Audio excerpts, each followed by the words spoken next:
নায়িকা ও নায়ক। নায়িকা মেঘলা শহরের একটি কলেজের ছাত্রী।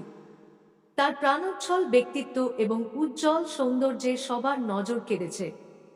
তার চোখে যেন লুকিয়ে রয়েছে হাজারো গল্প, আর সেই গল্পগুলো পড়তে ব্যস্ত থাকে শহরের সকল যুবক। কিন্তু মেঘলার চোখের ভাষা বোঝে একমাত্র একজনই, অয়ন। অয়ন মেধাবী ছাত্র এবং ভালোবাসায় আপাদমস্তক ডুবে থাকা একটি যুবক।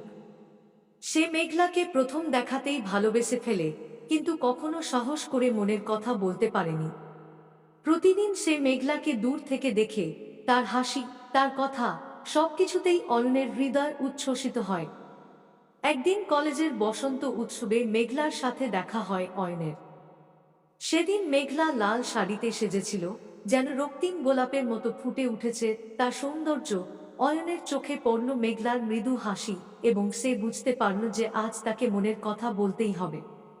অয়ন ধীরে ধীরে মেঘলার কাছে এসে তার দিকে হাত বাড়িয়ে বলল, মেঘলা, আমি তোমাকে অনেক দিন ধরে ভালোবাসি। তোমার হাসি, তোমার চোখের আলো, সবকিছুতেই আমি হারিয়ে যাই। তুমি কি আমার এই ভালোবাসার উত্তর দেবে? মেঘলা কিছুক্ষণ চুপ করে অয়নের দিকে তাকিয়ে রইল। তারপরে মৃদু হেসে বলল, অয়ন, আমি তোমার মন বুঝতে পেরেছি অনেক আগেই। কিন্তু আমি অপেক্ষা করছিলাম কখন তুমি সাহস করে আমাকে বলবে। আমি তোমার ভালোবাসার উত্তর দিতে প্রস্তুত। অয়নের হৃদয় আনন্দে ভরে উঠল। মেঘলার হাত ধরে সে বলল, তাহলে আজ থেকে আমরা দুজন একসাথে এক নতুন জীবন শুরু করব, যেখানে থাকবে শুধুই ভালোবাসা আর সুখের গল্প। মেঘলা সম্মতি জানাল, আর দুজনেই মুগ্ধ চোখে একে অপরের দিকে তাকিয়ে রইল। বসন্তের হাওয়া তাদের ভালোবাসার সাক্ষী হয়ে রইল।